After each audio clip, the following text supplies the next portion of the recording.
السلام علیکم دوستو، ویڈیو دیکھنے سے پہلے ہمارے اس چینل کو سبسکرائب کر لیں اور نیچے موجود بیل آئیکن کو ضرور کلک کر لیں تاکہ ہماری ویڈیوز باقاعدگی سے آپ کے پاس پہنچتی رہیں۔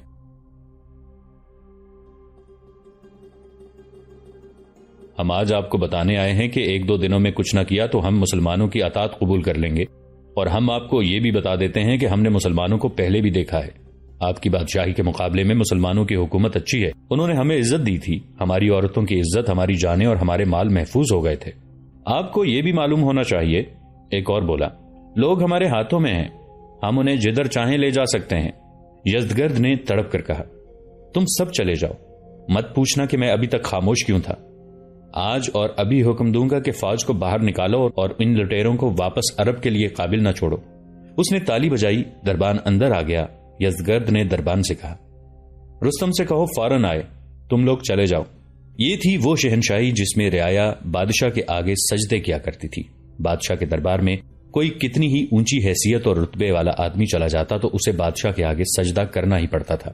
اب مسلمانوں نے اس شہنشاہی کو اس حال تک پہنچا دیا تھا کہ رعایا دربار میں آ کر بادشاہ کو دھمکیاں دے رہی تھی اور بادشاہ سر اٹھانے کے قابل نہیں تھا۔ رستم آ گیا۔ یزدگرد غصے سے لال پیلا ہو رہا تھا۔ میں اب کچھ نہیں سنوں گا، یزدگرد نے رستم سے کہا۔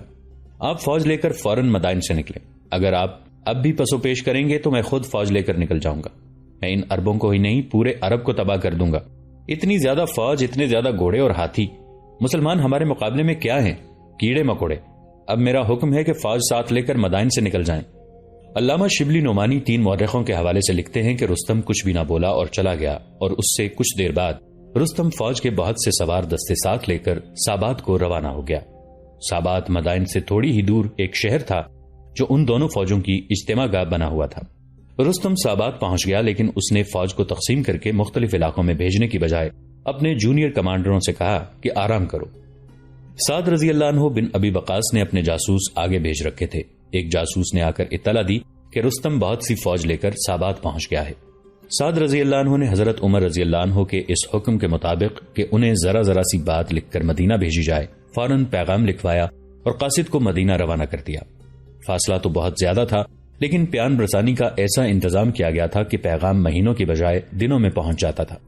پیغام امیر المؤمنین حضرت عمر رضی اللہ عنہ تک پہنچا تو انہوں نے اسی وقت جواب لکھوایا کہ تفصیلی ہدایات دوسرے خط میں دوں گا۔ تم فوری طور پر 2 کام کرو، ایک یہ کہ کوچ کرو اور قادسیہ جا کر خیمہ زن ہو جاؤ، جنگ کے لیے یہی موزوں جگہ ہوگی۔ دوسرا کام یہ کرو کہ یزدگرد کو اسلام قبول کرنے کی دعوت دو۔ یہ خیال رکھنا کہ جو آدمی مدائن جائیں وہ تمہارے منتخب کیے ہوئے دانشمند اور معزز ہوں، اور وہیں سے جو جواب آئے وہ لکھ کر بھیجنا۔ یہ ہدایات پہنچتے ہی سعد بن ابی وقاص رضی اللہ عنہ نے یزدگرد کے پاس بھیجنے کے لیے ایک وفد تشکیل دیا، جن میں یہ حضرات شامل تھے: عطارد بن حاجب، اشعث بن قیس، حارث بن حسان، عمرو بن مادی کرب، مغیرہ بن شعبہ، مؤنہ بن حارثہ، نعمان بن مقرن، بصر بن ابی دہم، فرات بن حیان الاجل، عدی بن سہیل اور مغیرہ بن زرارہ۔ تاریخ میں 14 لوگوں کے نام محفوظ ہیں۔ یہ وفد مدائن گیا۔ یزدگرد نے انہیں بلا لیا۔ وفد کے ہر آدمی نے عربی جبہ پہن رکھا تھا، ہر ایک کے کندھے پر یمنی چادر تھی اور ہر ایک کے ہاتھ میں ایک ایک کوڑا یعنی چمڑے کا ہنٹر تھا۔ یزدگرد نے انہیں دیکھا تو اس کے ہونٹوں پر طنزیہ مسکراہٹ آ گئی۔ اس نے اپنے درباریوں سے کہا، کیا یہ ہیں مسلمان؟ ان کا لباس دیکھو، کیا یہ ان کوڑوں سے لڑیں گے؟ تم ہمارے ملک میں کیوں آئے ہو؟ یزدگرد نے نخوت اور رونت کے لہجے میں پوچھا، کیا تم یہ توقع لے کر آئے ہو کہ ہم پر فتح پالو گے؟ اے فارس کے بادشاہ، نعمان بن مقرن نے کہا، شہنشاہی صرف اللہ کی ہے، ہم تجھے قبول اسلام کی دعوت دینے آئے ہیں۔ نعمان بن مقرن نے رسول اللہ صلی اللہ علیہ وآلہ وسلم کی رسالت اور آپ صلی اللہ علیہ وآلہ وسلم کی تعلیمات اور اسلام کا مکمل تعارف کرا کے کہا، اگر تجھے قبول اسلام سے انکار ہے تو جزیہ کی ادائیگی قبول کر لے، اگر یہ بھی نہیں تو فیصلہ تلوار کرے گی۔ اگر تو نے دین اللہ قبول کر لیا تو ہم اللہ کی کتاب تیرے پاس چھوڑ جائیں گے، پھر تجھے اپنے فیصلے اس کتاب کے مطابق کرنے پڑیں گے۔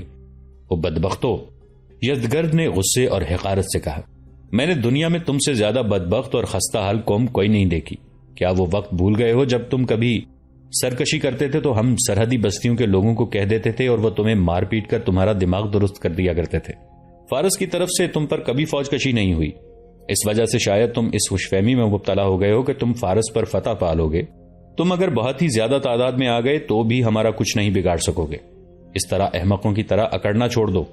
ہاں، اگر تمہارے ملک میں قحط پڑ گیا یا تم لوگ مفلسی سے تنگ آ کر ادھر کو آ گئے ہو تو ہم تمہارے کھانے پینے کا بندوبست کر دیں گے، اور ہم اس وقت تک تمہیں اناج وغیرہ دیتے رہیں گے جب تک تم اپنا اناج پیدا کرنے کے قابل نہیں ہو جاتے۔ ہم تمہارے سرداروں کو اچھے کپڑے پہنائیں گے اور تم پر ایسے شخص کو بادشاہ مقرر کریں گے جو تمہاری ضروریات پوری کرتا رہے گا اور تمہارے ساتھ مشفقانہ برتاؤ رکھے گا۔ یزدگرد کے یہ الفاظ تاریخ میں محفوظ ہیں۔ مسلمانوں کا وفد خاموشی سے سنتا رہا، لیکن مغیرہ رضی اللہ عنہ بن شعبہ برداشت نہ کر سکے، اٹھ کھڑے ہوئے۔ او بادشاہ، مغیرہ رضی اللہ عنہ نے کہا، بادشاہ کے غرور کو دماغ سے نکال اور یہ دیکھ کہ یہ سب عرب کے سردار، شرفاء اور معززین ہیں۔ معزز کی عزت وہی کرتا ہے جس کی اپنی کچھ عزت ہو۔ انہوں نے ابھی تجھے ساری باتیں نہیں کہیں، مجھ سے بات کر، میں تجھے جواب دیتا ہوں۔ تو ٹھیک کہتا ہے کہ ہم خستہ حال تھے۔ ہاں، ہم خستہ حال تھے اور اب بھی ویسے ہیں، لیکن اسلام نے ہمیں جو دولت دی ہے وہ تو نہیں سمجھتا، وہ سمجھنے کی کوشش کر۔ سن لے، اسلام قبول کر لے یا جزیہ، یا پھر جنگ کے لیے تیار ہو جاؤ، پھر دیکھنا خستہ حال کون ہے۔ اگر ایلچیوں اور قاصدوں کا قتل درباری اصول کے خلاف نہ ہوتا تو تم میں سے کوئی بھی یہاں سے زندہ واپس نہ جاتا۔ یزدگرد نے غضبناک لہجے میں کہا، جاؤ، یہاں سے چلے جاؤ۔ نہیں، ذرا ٹھہرو، میں تمہیں خالی ہاتھ نہیں بھیجوں گا۔ اس نے حکم دیا، ایک ٹوکرا مٹی سے بھر کر لایا جائے اور ٹوکرا ان میں سے اس شخص کے سر پر رکھ دیا جائے جو اپنے آپ کو سب سے زیادہ معزز سمجھتا ہے، اور پھر ان سب کو ہانک کر مدائن سے نکال دیا جائے۔ وہ وفد سے مخاطب ہوا، تمہارا جو کوئی سردار یا سالار ہے اسے کہہ دینا کہ تمہارا دماغ درست کرنے کے لیے میں رستم کو بھیج رہا ہوں، وہ تمہیں قادسیہ کے میدان میں دفن کر دے گا، پھر میں رستم کو عرب میں بھیجوں گا، پھر تمہارے ہوش ایسے ٹھکانے آئیں گے کہ عراق کو بھول جاؤ گے۔ مٹی کا بھرا ٹوکرا دربار میں آ گیا۔ تم میں سے سب سے زیادہ معزز کون ہے؟ یزدگرد نے وفد سے پوچھا۔ عاصم بن عمرو یہ سوچ کر آگے ہو گئے کہ یہ بدبخت بادشاہ کسی بزرگ صحابی کے سر پر ٹوکرا رکھوا دے گا۔ میں ہوں سب سے زیادہ معزز، عاصم بن عمرو نے کہا، ٹوکرا میرے سر پر رکھو۔ ٹوکرا عاصم کے سر پر رکھ دیا گیا۔ دربار میں قہقہہ بلند ہوا۔ وفد دربار سے نکل آیا، سب گھوڑوں پر سوار ہوئے۔ عاصم نے مٹی کا ٹوکرا گھوڑے پر اپنے آگے رکھا اور مدائن سے نکل آئے۔ جب وفد سعد رضی اللہ عنہ بن ابی وقاص کے پاس پہنچا تو عاصم بن عمرو نے مٹی کا ٹوکرا ان کے آگے رکھ دیا۔ سالار محترم، عاصم نے کہا، فتح مبارک ہو، فارس کے بادشاہ نے اپنی زمین خود ہی ہمیں تحفے کے طور پر دے دی ہے۔ ایک طرف اللہ کے سچے دین کے پیامبر تھے اور وہ بنی نوع انسان کو باطل سے نجات دلا کر راہ حق پر ڈالنے کے لیے گھروں سے نکلے تھے، دوسری طرف باطل کے پجاری تھے جو آگ کی پرستش کرتے تھے اور سورج کو خدا مانتے تھے۔ ادھر وہ مردان حر تھے جو ساری دنیا پر اللہ کی حکمرانی قائم کرنے کا عزم لے کر نکلے اور اس عزم پر جانوں کے نذرانے دے رہے تھے۔ ادھر ہوس تخت و تاج تھی اور یہ ہوس انہیں ایک دوسرے کا دشمن بنائے ہوئے تھی۔ ادھر جذبوں کا جنون تھا، ادھر جنگی طاقت کا گھمنڈ تھا۔ مشکل تو یہی آ پڑی تھی کہ جنگی طاقت باطل کے پاس تھی اور ان کے مقابلے میں اللہ والے نہتے سے لگتے تھے۔ اس وقت تک فارسی 1,20,000 نفری کی فوج تیار کر چکے تھے اور مسلمانوں کے لشکر کی تعداد 4,000 پوری نہیں تھی۔ فارسیوں کے پاس گھڑ سوار دستے زیادہ تھے اور ان کے پاس ہاتھی بھی تھے۔ رستم سابات پہنچ چکا تھا۔ یزدگرد محل کے ایک کمرے میں بیٹھا تھا۔ اس کے چہرے پر ایسے تاثر تھا جیسے وہ کسی پریشان کن مسئلے میں الجھا ہوا ہو۔ اس کی ماں نورین اسی کمرے میں بیٹھی اسے دیکھ رہی تھی۔ یزدگرد تو جیسے اپنی ماں کی موجودگی سے بے خبر تھا۔ یزدی بیٹا، ماں سے رہا نہ گیا، کیا سوچ رہے ہو؟ تم جانتی ہو ماں، یزدگرد نے کہا، تم جانتی ہو میں کیا سوچ رہا ہوں۔ اس ذمہ داری کے سوا اور میں کیا سوچ سکتا ہوں جو میرے کاندھوں پر ڈال دی گئی ہے؟ میں تو راتوں کو سو بھی نہیں سکتا ماں، فارس کی سلطنت خطرے میں ہے۔ کیا اپنے پاس فوج تھوڑی ہے بیٹا؟ نورین نے کہا، میں نے سنا ہے عربوں کی فوج بہت ہی تھوڑی ہے۔ تم اپنے آپ کو اتنا پریشان نہ رکھا کرو بیٹا۔ عربوں کی فوج بویب میں بھی تھوڑی تھی، یزدگرد نے کہا، بلکہ بہت ہی تھوڑی تھی۔ ہماری فوج کی تعداد اتنی زیادہ تھی کہ میدان میں سما نہیں سکتی تھی، لیکن عربوں کی ذرا جتنی فوج نے ہمارے اتنے بڑے لشکر کو اس طرح کاٹا کہ وہی چند ایک فوجی زندہ رہے جنہیں بھاگ نکلنے کا موقع مل گیا۔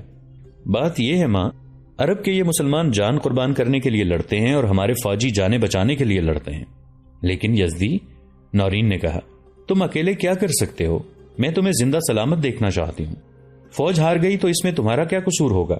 میری ذمہ داری ہے ماں، یزدگرد نے کہا۔ جس طرح تمہیں مجھ سے پیار ہے اسی طرح مجھے اپنے وطن سے پیار ہے۔ مت بھولو ماں، یہ میرے باپ کسرا پرویز کی سلطنت ہے، یہ میرا ورثہ ہے، یہ تمہارا ورثہ ہے۔ اس کی خاطر میرے باپ کو قتل کیا گیا تھا۔ یہ بھی سوچو کہ مجھے لوگ لائے ہیں، اگر کوئی مجھے یقین دلا دے کہ میں جان دے دوں تو سلطنت فارس ہمیشہ قائم و دائم رہے گی تو میں ابھی جان دے دوں گا۔ ایسی باتیں نہ کر یزدی، ماں نے تڑپ کر کہا۔ میں پوری سلطنت تمہاری جان پر قربان کر دوں بیٹا۔ میری بات سن لو ماں، یزدگرد نے کہا۔ اگر مجھے زندہ رکھنا تھا تو مجھے چھپا کر ہی رکھتی، میں تمہارے پنجرے میں گمنام پڑا رہتا۔ مجھے میدان میں لے آئی ہو تو مردوں کی طرح مجھے اپنا فرض ادا کرنے دو۔ میں مر گیا تو کیا ہو جائے گا؟ فارس کی ہزارہ مائیں رو رہی ہیں، مجھے اپنے پیار کی زنجیروں میں نہ جکڑو ماں۔ میں سابات جا رہا ہوں، 2-3 دنوں تک چلا جاؤں گا۔ تم جا کر کیا کرو گے بیٹا؟ ماں نے کہا۔ رستم اور جالینوس فوج لے کر چلے گئے ہیں، پتہ چلا ہے کہ عربی مسلمان قریب آ گئے ہیں، وہاں لڑائی ہوگی۔ میں لڑنے کے لیے نہیں جا رہا ماں، یزدگرد نے جھنجھلا کر کہا۔ میں رستم اور جالینوس کے پیچھے جا رہا ہوں، مجھے رستم کی نیت ٹھیک معلوم نہیں ہوتی، وہ لڑائی کو ٹال رہا ہے، علم نجوم نے اسے بزدل بنا دیا ہے، وہ دعویٰ کرتا ہے کہ آنے والے وقت کو دیکھ سکتا ہے، میں اس کے سر پر موجود رہوں گا تو وہ کوئی حرکت اور جنگی کارروائی کرے گا۔ ماں یزدگرد کو یوں دیکھ رہی تھی جیسے وہ 21-22 سال کا جوان آدمی نہ ہو بلکہ 21-22 ماہ کا بچہ ہو، اور ماں کی نظروں سے ذرا سی دیر کے لیے بھی اوجل ہوا تو کوئی اسے اٹھا کے لے جائے گا۔ لیکن یزدگرد کا دھیان کہیں اور تھا، اس کے اعصاب پر رستم سوار تھا، اسے رستم کی طرف سے تسلی نہیں تھی۔ جس وقت یزدگرد اور اس کی ماں یہ باتیں کر رہے تھے اس وقت مدائن سے کچھ دور ایک بستی میں شیریں کے گھر میں 4 آدمی آئے بیٹھے تھے۔ شیریں نے ان کے آگے شاہانہ کھانا رکھا تھا اور ساتھ وہ شراب رکھی تھی جو کوئی بادشاہ ہی پی سکتا تھا۔ 2 نوخیز لڑکیاں حاضری میں کھڑی تھیں، یہ نوکرانیاں تھیں، انہیں خاص قسم کا لباس پہنایا گیا تھا جس سے ان لڑکیوں کے صرف نیچے کے جسم ڈھانپے ہوئے تھے۔ حسن ایسا کہ چاروں مہمان کھانے کی طرف کم اور ان لڑکیوں کی طرف زیادہ توجہ دے رہے تھے۔ وہ نوکرانیاں لگتی ہی نہیں تھیں، شیریں کے بجے بجے سے چہرے پر رونق اور ہونٹوں پر مسکراہٹ تھی۔ شیریں اپنے مہمانوں کے ساتھ راز و نیاز کی باتیں کر چکی تھی، چاروں نے سودا منظور کر لیا تھا۔ شیریں نے انہیں یہ کام بتایا تھا کہ یزدگرد کو قتل کرنا ہے، لیکن ایسے طریقے سے کہ کوئی قاتل پکڑا نہ جائے۔ اس نے ان چاروں کو جو انعام یا معاوضہ بتایا تھا اس کو وہ تصور میں بھی نہیں لا سکتے تھے۔ اس کے علاوہ اس نے انہیں ایسی ہی ایک لڑکی پیش کی تھی جیسی 2 لڑکیاں اس کی حاضری میں موجود تھیں۔ محل میں اسے قتل کرنا ممکن نہیں، ان چاروں میں سے ایک نے کہا۔ شہر کے اندر بھی یہ کام نہیں کیا جا سکتا، اگر یزدگرد شہر سے باہر کہیں گیا تو راستے میں چھپ کر اس پر تیر چلائے جا سکتے ہیں اور ہم غائب بھی ہو سکتے ہیں۔ ہمیں انتظار کرنا پڑے گا، دوسرے نے کہا۔ یہ کام جلدی ہونے والا نہیں، یہ تمہارا مسئلہ ہے کہ یہ کام جلدی کرو یا دیر سے، شیریں نے کہا۔ یہ بھی سوچ لو کہ وہ شہر سے باہر کہیں گیا تو اکیلا نہیں ہوگا، وہ بادشاہ ہے، اس کے ساتھ حفاظتی دستہ ہوگا، یہ ہم دیکھ لیں گے، ایک نے کہا۔ 2 دن ہی گزرے تھے کہ یزدگرد سابات جانے کی تیاری کر رہا تھا اور اس کی ماں اسے جانے سے روک رہی تھی۔ کچھ نہیں ہوگا ماں، یزدگرد نے نورین سے کہا۔ مجھے کچھ نہیں ہوگا، میں اب بچہ نہیں ہوں، آج نہ جاؤ، نورین نے روتے ہوئے کہا۔ 2 روز بعد چلے جانا، میں نے بہت برا خواب دیکھا ہے، خوابوں کی دنیا سے نکلو ماں، یزدگرد نے ماں کو ٹوکتے ہوئے کہا۔ فارس کی زمین میں بھی میری ماں ہے، میں نے اس ماں کی آبرو کو بچانے کی قسم کھائی ہے۔ نہیں یزدی، ماں نے لپک کر اسے بازوؤں میں جکڑ لیا۔ آج نہیں جانے دوں گی، میرا دل کہتا ہے کہ آج کچھ ہو جائے گا۔ یزدگرد جوان آدمی تھا، اس نے ایک جھٹکے سے اپنی ماں کو اپنے بازوؤں سے آزاد کرا لیا اور کسی کو بلا کر کہا کہ اس کی ماں کو یہاں سے لے جائے۔ 3-4 خادمائیں آ گئیں اور انہوں نے نورین کو پکڑ لیا۔ یزدگرد نے انہیں اشارہ کیا کہ اسے گھسیٹ کر لے جاؤ۔ یزدگرد باہر نکل کر گھوڑے پر سوار ہوا تو بھی اسے اپنی ماں کی گھٹی گھٹی چیخیں سنائی دے رہی تھیں۔ وہ ماں کو اپنے ساتھ سابات بھی لے جا سکتا تھا، لیکن اسی خطرے کے پیش نظر نہ لے گیا کہ وہ قدم قدم پر اس کے راستے کی رکاوٹ بن جائے گی۔ یزدگرد کے آگے اور پیچھے محافظ دستے کے گھڑ سوار تھے، ایک جرنیل بھی اس کے ساتھ تھا۔ وہ جب شہر سے نکل کر کچھ دور چلا گیا تو محل میں اس کی ماں آہوزاری کرتے کرتے نیم جان ہو گئی تھی۔ مجھے شہر پناہ تک پہنچا دو، نورین نے التجا کی، میں اپنے یزدی کو جاتے ہوئے دیکھنا چاہتی ہوں۔ اسے شہر کی دیوار پر لے گئے، اس نے دیکھا اس کے بیٹے کا فوجی قافلہ بہت دور جا رہا تھا، اس کے آنسو بہ رہے تھے۔ یہ تو سب جانتے تھے کہ نورین اپنے بیٹے کے متعلق بہت حساس ہے اور اسے اپنی نظروں سے اوجھل نہیں ہونے دیتی، لیکن اس روز اس کی جذباتی حالت اس کے اپنے قابو میں نہیں آ رہی تھی اور وہ خود دوسروں کے ہاتھوں سے نکلی جا رہی تھی۔ وہ ماں تھی، اس کی روح اپنے اس اکلوتے اور یتیم بیٹے میں تھی۔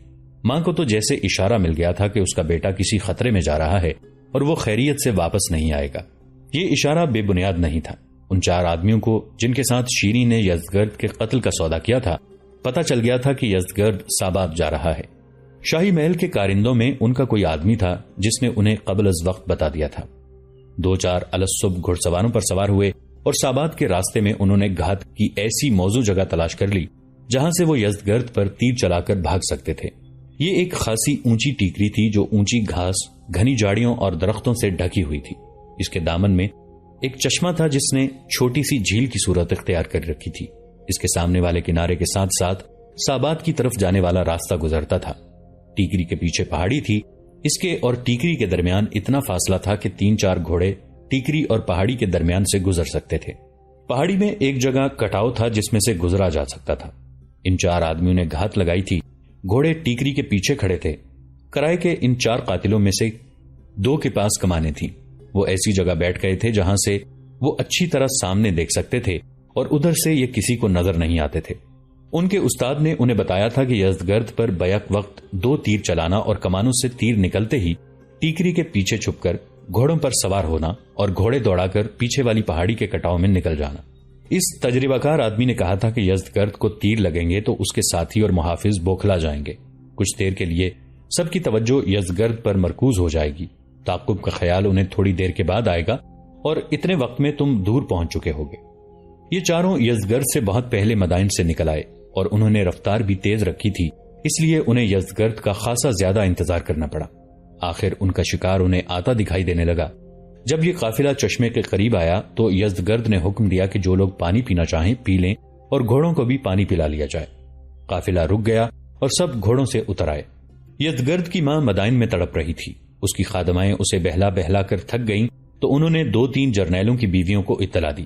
وہ دوڑی گئیں اور یزدگرد کی ماں کو تسلیاں دینے لگیں، لیکن ماں پر تو جیسے نزع کا عالم طاری ہو گیا تھا۔ وہ اکلوتا اور یتیم بیٹا جس کے لیے ماں تڑپ تڑپ کر بے حال ہوئی جا رہی تھی، وہ بیک وقت 2 تیر اندازوں کی شست میں آ گیا تھا۔ وہ گھوڑے سے اتر کر چشمے کے کنارے کھڑا ہو گیا تھا۔ چشمے کا پانی اتنا شفاف تھا کہ جھیل کی تہ بھی دکھائی دے رہی تھی۔ تیر اندازوں نے کمانوں میں تیر ڈال لیے تھے اور کمانیں کھینچ رہی تھیں۔ یزدگرد نے اس طرف دیکھا۔ اسے قدرت کا یہ حسن اچھا لگا ہوگا۔ اسے بتانے والا کوئی نہ تھا کہ یہ موت کا حسن ہے اور اس کی زندگی 1-2 لمحے ہی رہ گئی ہے۔ ان 1-2 لمحوں میں ایک کمان کی پنک سنائی دی۔ کمان سے تیر نکلا، لیکن اس تیر کا رخ یزدگرد کی طرف نہیں بلکہ ان دونوں تیر اندازوں میں سے ایک کی طرف تھا۔ وہ تیر انداز یزدگرد کو شست میں لے چکا تھا، لیکن یزدگرد وہاں سے ہٹ کر چل پڑا۔ کمان سے نکلا ہوا تیر تیر انداز کے پہلو کی طرف سے آ رہا تھا۔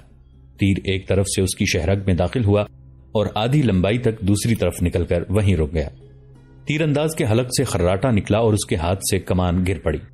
تیر جو اس نے کمان میں ڈالا ہوا تھا وہ بھی ہاتھ سے چھوٹ گیا۔ دوسرے تیر انداز نے اپنے ساتھی کو دیکھا تو اس نے کمان نیچے کی اور وہاں سے بھاگ اٹھا۔ اس کے 2 اور ساتھی ٹیکری کے نیچے کھڑے تھے۔ وہ سمجھے کہ ان کے تیر انداز ساتھی اپنا کام کر رہے ہیں۔ وہ کود کر گھوڑوں پر سوار ہوئے اور ایڑ لگا دی۔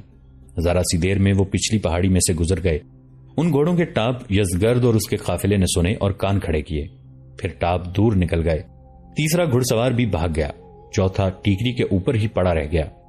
ٹیکری کے اوپر 2 آدمی اونچی گھاس اور جھاڑیوں میں چھپتے تیر انداز تک پہنچے۔ وہ اب تک تڑپ رہا تھا اور اس کی شہرگ سے خون کا فوارہ جاری تھا۔ ان دونوں آدمیوں نے تڑپتے ہوئے تیر انداز کو پاؤں سے پکڑ کر گھسیٹا اور اسے چشمے کی طرف ٹیکری سے لڑکا دیا۔ وہ لڑکتا ہوا چشمے کے کنارے پر جا رکا۔ یزدگرد اور قافلے والوں نے اسے دیکھا، پھر اوپر دیکھا۔